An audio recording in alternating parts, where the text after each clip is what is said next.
Eu já cheguei a mencionar algumas vezes nesse canal a importância da perspectiva, até porque é ela que vai guiar a história. Acompanhar uma obra sob a perspectiva de alguém é o que dita o nosso sentimento por ela. Na maioria das vezes, a perspectiva que a gente vê de uma história é do protagonista, que muitas vezes é o herói, o bonzinho, o que faz, basicamente, a gente ver a história sob a ótica e os olhos daquele personagem. Sendo que inúmeras obras e até mesmo universos brincam com esse conceito, e acredito que o mais famoso de todos seja a relação Batman e Coringa. Na maioria das obras do Batman, sejam filmes, desenhos animados, jogos, histórias em quadrinhos, o Batman é representado como um herói. Ele pode ter lá seus problemas, seus complexos pessoais, mas ainda assim, no fim do dia, ele é alguém tentando fazer o bem e a justiça do jeito dele. E o Coringa é só mais um de vários vilões que ele tem que enfrentar para conseguir esse objetivo. Sendo que, quando a gente pega o Coringa, esse vilão extremamente caótico e louco, e vê uma história sob a perspectiva dele, aí as coisas mudam. Seja no filme lá do Joaquin Phoenix, ou até mesmo numa das histórias em quadrinho mais famosas do Batman, que é a Piada Mortal, a gente agora entende o porquê o Coringa é daquele jeito, e o porquê ele age daquela maneira, e o porquê ele vê o mundo daquela maneira. E isso faz com que muita gente agora comece a entender esse personagem, até mesmo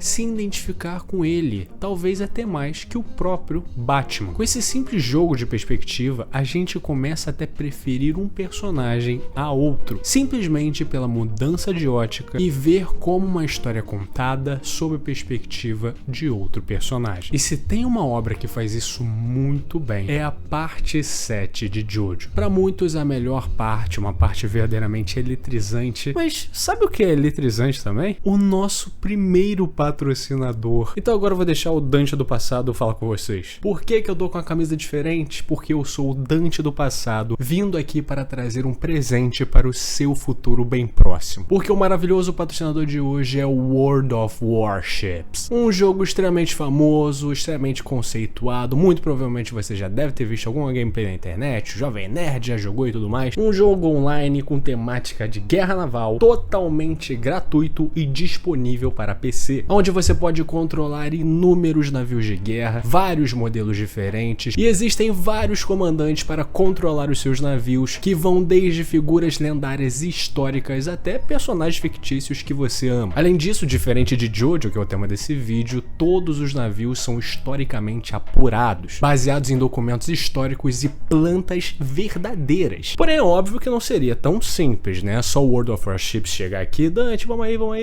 Não, tem que ter alguma coisa a ver com esse canal. E é com muita emoção que a sexta onda de Azur Lane está tomando o World of Warships, com novos navios, novos comandantes e novas skins para você ser o bambambam das batalhas navais. Trazendo novos comandantes como Shimakaze e Hornet, que tem suas dublagens em japonês próprias. Novos contra-torpedeiros e porta-aviões com as skins de Azur Lane. Mas agora preste atenção, esse evento vai de 15 de maio até 28 de junho, então não vai deixar essa oportunidade escapar. Além disso, você pode se aventurar pelos mares de maneira sozinha, destruindo tudo que vê pela frente nesses mapas incríveis, mas também é muito mais divertido você se juntar com seus amigos e fazer aquela zoeira. E lembra que eu falei que esse jogo está disponível para PC? Então, eu menti, porque ele também está disponível para consoles, então você não tem desculpa. Então é só você baixar aqui no primeiro link da descrição o jogo World of Warships e usar o código promocional que está aí na tela, Sixth Wave Azur Lane, a sexta onda de Azur Lane, tudo em Caps Lock, para ganhar um pacote de brindes que inclui vários benefícios, incluindo 7 dias de conta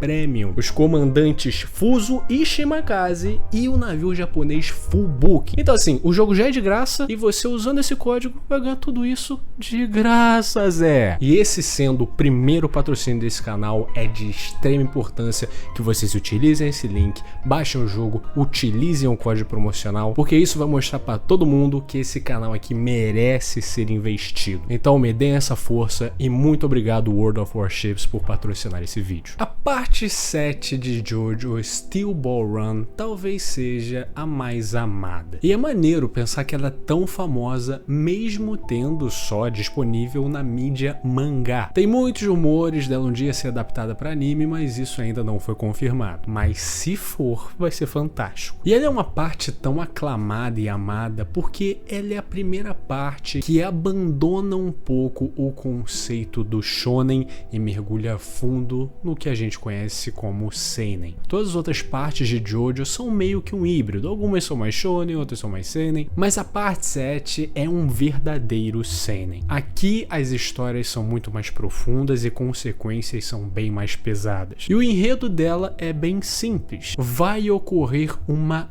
grandiosa corrida a cavalo, patrocinada por um homem chamado Steven Steel, a corrida chamada de Steel Ball Run. E ela é ambientada nos Estados Unidos no ano de 1890 e que inclusive é a parte inicial que conta a história do novo universo de JoJo, já que o universo que conhecíamos da parte 1 à parte 6 sofreu meio que um reset em Stone Ocean, né? A parte 6, a parte da Jolyne, onde a gente acompanha inúmeros competidores, com ênfase, é claro, nos nossos dois protagonistas, Gyro Zeppeli e Johnny Joestar. E essa corrida é muito foda e a forma como ela é contada, o ritmo, é assim muito gostoso de ler. Porém, com o decorrer da história, a gente vê que os pontos escolhidos dessa corrida não são totalmente aleatórios e que inclusive até mesmo o presidente dos Estados Unidos está metido na organização dessa grandiosa corrida e aparentemente ele tem seus motivos para isso. E aí que a gente conhece o grandioso vilão dessa parte, Funny Valentine, o 23º presidente dos Estados Unidos. E é engraçado porque a primeira vez que a gente vê o Funny Valentine ele é assim, para depois de alguns capítulos ele aparecer dessa forma aí, esse bonitão do caralho. Ah, mas deve ter uma explicação, né? O poder dele fez ele ficar gatão e tal. Não, o Araki simplesmente quis representar ele meio gordinho e tal, mais manipulador, mas depois ele viu, ah não, esse cara tem que parecer que ele consegue aguentar uma porrada. E aí ele simplesmente fez uma das criaturas mais majestosas que existiu em JoJo. Ele é muito bonito. Conforme a gente vai conhecendo o Funny Valentine, a gente vê que ele que foi o cara que manipulou ali o Steven Steel para colocar pontos específicos na corrida. Não eram simplesmente pontos estratégicos para acontecer uma coisa ou outra, mas sim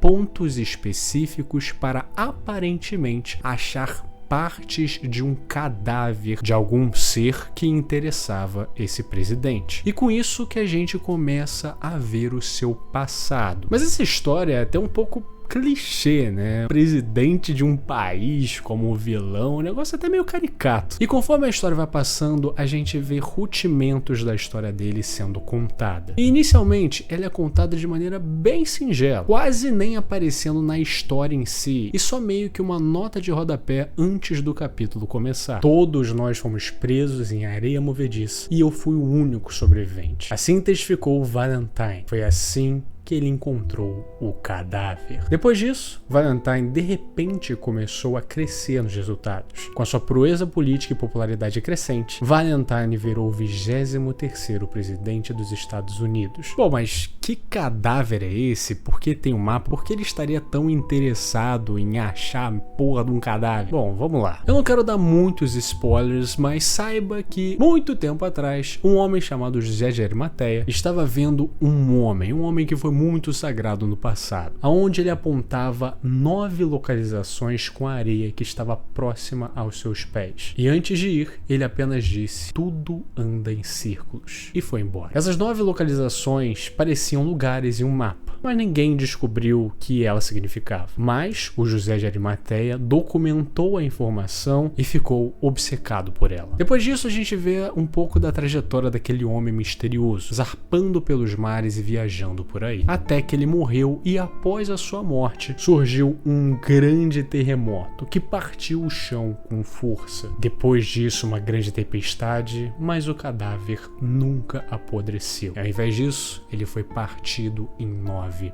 partes. E elas foram se movendo, algumas carregadas pelo vento, outras seriam levadas pelos animais, ou até mesmo pessoas encontravam e a pegavam. Porém, a última vez que essas partes encontraram os humanos foi nas profundezas de um deserto que hoje é conhecido como San Diego, onde um grupo de soldados que estava em treinamento iria perecer. Sob aquelas areias estava o coração daquele cadáver, que por acidente foi encontrado por um jovem soldado daquela tropa que perecera. Aquele soldado foi o único que voltou à civilização. Depois disso, aquele soldado que foi ressuscitado e agraciado com um segundo coração, lentamente começou a ascender ao topo. E com isso ele realizou que deveriam haver outras partes do cadáver, além daquele coração. Este deve ser o destino. E aquele que uma vez era um soldado se tornou o presidente do país. Fanny Valentine. Então sim, a Steel Ball Run do magnata Steven Steel foi manipulada nos bastidores para ser uma corrida que iria procurar as 9 localizações onde supostamente estariam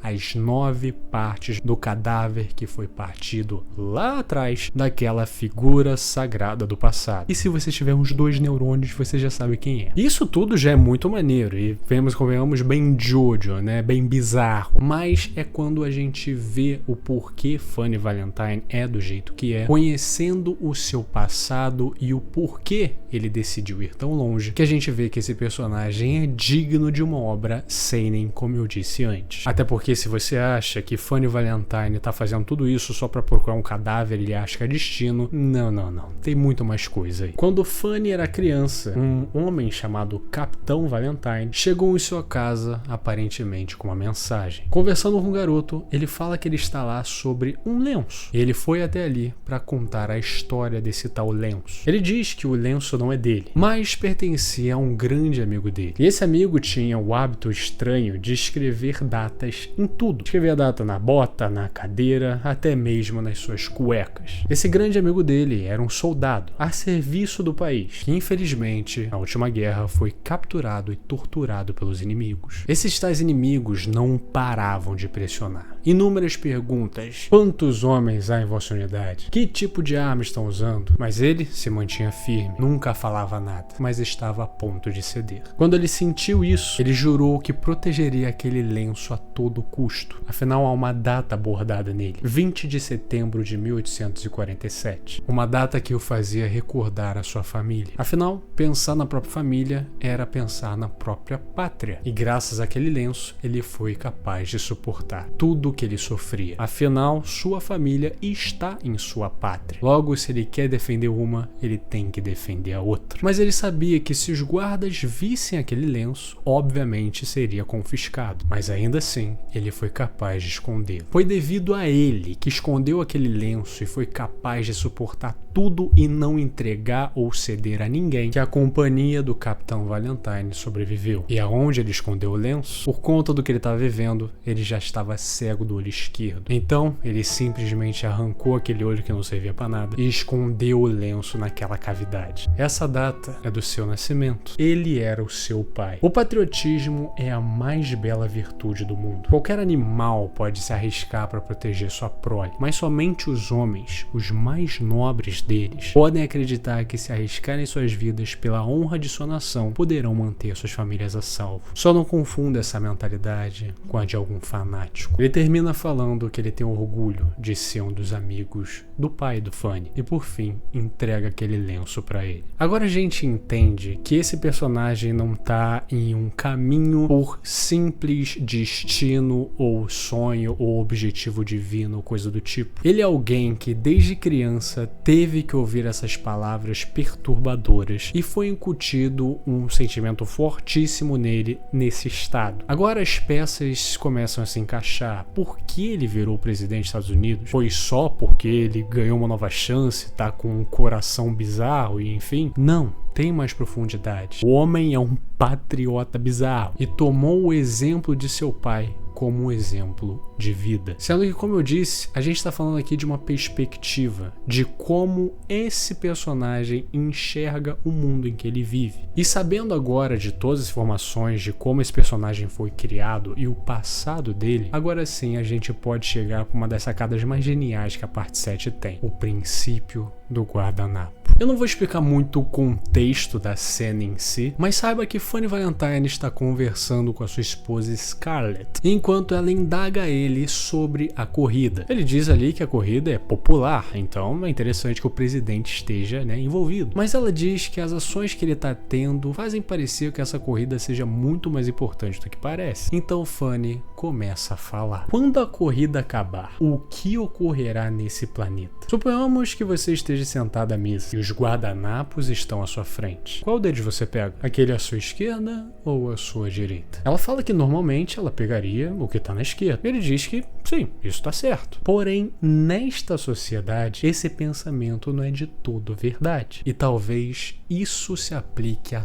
todo o universo. O fato é que quem pega o guardanapo primeiro é o fator determinante. Se a primeira pessoa pegar o guardanapo à direita, as outras não terão escolha senão fazer o mesmo. Isso que é a sociedade. Quem são os primeiros a definir o preço das terras? Em algum momento, alguém estabeleceu o valor do dinheiro, o tamanho dos trilhos de trem, as normas elétricas, as leis e regulamentações. Quem determinou tudo isso primeiro? O coletivo, como em uma democracia, ou a livre concorrência? Não. Quem pegou o guardanapo primeiro que estabeleceu tudo isso. Esta mesa é como a sociedade. Todos devem aceitar e seguir o que a primeira pessoa fez. E quem pega o guardanapo primeiro é alguém cujo todos respeitam. Contudo, nem todos podem ser tal pessoa. Os insolentes e tiranos são logo desprezados, pois são fracassados. No caso dessa mesa, o mais velho ou o anfitrião pegará o guardanapo primeiro, pois são indivíduos de respeito. E dando um exemplo, se Jesus Cristo estivesse sentado à mesa, não importa quem você seja, você não teria outra escolha senão pegar o guardanapo depois de Jesus. E com ela não entendendo esse papo de maluco do caralho, ele fala hipoteticamente: a nossa prosperidade terá início depois dessa corrida. Logo será meu aquilo a qual todos nesse mundo prestarão respeito. Algo irrefutável e inabalável. O verdadeiro poder. Eu serei o primeiro a pegar o guardanapo. Eu, Fanny Valentine, é quem estará sentado àquela mesa. Entende como depois disso tudo, a gente vendo a visão de mundo desse cara e a perspectiva dele sobre as coisas, que tudo ganha uma profundidade ainda maior. E sabendo do passado dele, como tudo isso se conecta, eu acho que é uma representação perfeita de um louco. Porque é isso que o Fanny Valentine é, ele é louco. E isso é muito bem representado no seu passado, tendo que ouvir aquelas palavras de um cara que ele considerava de respeito, que era o Capitão Valentine, já incutindo aquelas ideias radicais em sua mente, e depois o que veio a seguir, dele ter sofrido como sofreu e aparentemente o destino ou coisa do tipo ter lhe dado aquele presente de uma segunda vida e um segundo coração de um cadáver sagrado, o que fez a mente dele agir de maneira completamente maluca, o que chegou a ele ter essa perspectiva, o princípio do guardanapo, que, assim como eu falei no Como Criar o Ideal do Kank, é uma visão de mundo interessantíssima, porque, venhamos ou convenhamos, ela faz sentido. Não estou dizendo que ela é certa ou acurada historicamente, mas ela é profunda, ela dá muito mais complexidade a um personagem. Eu acho que a forma como o Fanny Valentine foi construído durante essa parte 7 é muito boa. Toda a construção do passado dele ser meio truncada e a gente ter rudimentos aqui e ali nos capítulos e nunca sendo contado de maneira direta, é algo que força a gente a montar o quebra-cabeças da vida desse cara. Porque nesse vídeo foi mostrado tudo bonitinho, mas não é assim no mangá. E perceba que eu falei tudo isso sem mencionar uma vez sequer o seu poder, que é um dos mais criativos e mais loucos que tem em Jojo, talvez um dos mais icônicos até. E eu nem quero me aprofundar nisso porque, por mais que o poder dele tenha muito relação com a sua personalidade, verdade. Ainda assim, esse vídeo serve pra mostrar também que Jojo não é só um anime de poder e stand e tudo mais. É um anime que conta histórias bastante profundas e bastante seinen, como a gente viu. E é por isso que Funny Valentine é considerado um dos melhores vilões de Jojo, além, é claro, de toda a interação e antagonismo que ele tem com os nossos protagonistas. Obviamente que isso não poderia faltar. Inclusive, a sua batalha final com Johnny e Gyro é uma das melhores lutas que se tem. E se um dia isso for animado, vai ser alucinante. Um vilão intrigante, cativante, com uma perspectiva extremamente interessante. Se você chegou até aqui, meu muito obrigado. Lembre-se sempre, comente, compartilha, curte, se inscreva no canal, isso me ajuda muito. Um agradecimento especial para Everton Silva, Otávio Caetano, Guilherme Paiva, Alisson Rodrigues, Arthur Zambolini, Micael Batista, Tauá, Francisco Júnior, Gustavo Alves, Guaxinim Gamer, Luiz, Victor Moser, Maze, João Pedro Kozlowski, Namikaze, Vascaíno, Kingo, Gabi, Matheus Siqueiro e Vinícius Lopes. Eles são os maravilhosos membros do canal. Muito obrigado pelo seu apoio. E se você quiser ser que nem esses paladinos do inferno de Dante, considere ser um membro também. É uma coquinha, cervejinha que você deixa de beber no mês, então assim, se estiver sobrando sua carteira, por favor, considere. Tchau, tchau.